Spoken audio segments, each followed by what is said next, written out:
हाय, hello, नमस्कार. आजच्या mini ब्लॉगला सुरुवात झाली ती सकाळच्या ब्रेकफास्टपासून आणि सकाळी ब्रेकफास्टमध्ये बनवला होता खमंग ढोकळा आणि दिवाळीच्या वेळेस हे जे आम्हाला गिफ्टमध्ये मिळालेलं होतं स्टीमर, म्हटलं चला नवीन आहे तर छान असा ढोकळा बनवून त्याचं उद्घाटन करूया म्हणूनच नवीन भांड्यामध्ये बनवला आणि खूप मस्त यमी झाला होता. सोबत पुदिन्याची चटणी होती आणि त्यानंतर शिवांशला घेऊन गेले स्कूलला. स्कूलवरून आल्यानंतर बरीच कामं बाकी होती.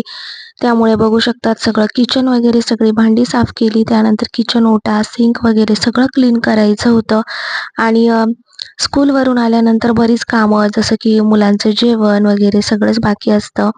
तर ते सगळं करून घेतलं. त्यानंतर किचन क्लीन केला, गॅस वगैरे सगळं पुसून ठेवलं आणि मशीन लावणार होते. आता मी मशीन माझं वरती असल्यामुळे मशीन लावायचं एका बाजूला आणि वरचं सगळं काही काम गॅलरी असो, बेडरूम, रूम सगळं वरचं आवरायचं. खालचं बघू शकता सगळं फरशी वगैरे क्लीन झालेलं आहेत आणि मशीन एका बाजूला लागलेलं आहे. झाडं होती, झाडांना बरेच दिवस झालं बघितलंच नाही, तर झाडांना पाणी घालायचं होतं. थोडंसं ती माती जी असते ती आपण उकरतो त्यामुळे ती जरा झाडांना ऑक्सिजन घ्यायला मोकळी होतं. अशा पद्धतीने सगळ्या झाडांची काळजी घ्यायची होती आणि म्हटलं चला मशीन लावलंय तर बाकीच्या सगळ्या गोष्टी त्याच वेळेस होत्या. त्यामुळे माझं कपडे जरा लेट धुणं होतं आणि शिवांचं स्कूल असल्यामुळे ना सगळ्या गोष्टी लेट होत जातात. आता बऱ्याच प्रकारची झाडं आहे, हिवाळा आहे त्यामुळे छान-छान आता झाडांची काळजी घेणं पण गरजेचं आहे आणि हिवाळा म्हटलं की दिवस खूप कमी असतो, कामं खूप जास्त असतात. त्यामुळे आपलं सगळं मॅनेज होत नाही.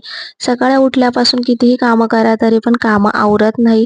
परंतु आता शिवांशला घेऊन जाते त्यामुळे माझे 2 ते 2.5 तास बरोबर वाया जातात आणि त्याला सवय लागण्यासाठी मला ते करणं पण गरजेचं आहे. त्यामुळे मी म्हटलं चला आपलं काम राहिलं तरी चालेल, परंतु त्याला जी स्कूलला जाण्याची सवय आहे ना ती लागलीच पाहिजे आणि त्यामुळे माझी सगळी कामं लेट होतात तरीही चालेल, पण आपल्या मुलाला जी सवय लागते त्यासाठी थोडासा त्रास आपल्याला होणारच.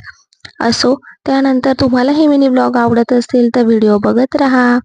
व्हिडिओ शेवटपर्यंत बघितल्याबद्दल तुमचं सगळ्यांचं मनापासून खूप खूप धन्यवाद आणि व्हिडिओला लाईक, शेअर, सबस्क्राईब करायला विसरू नका. Bye bye.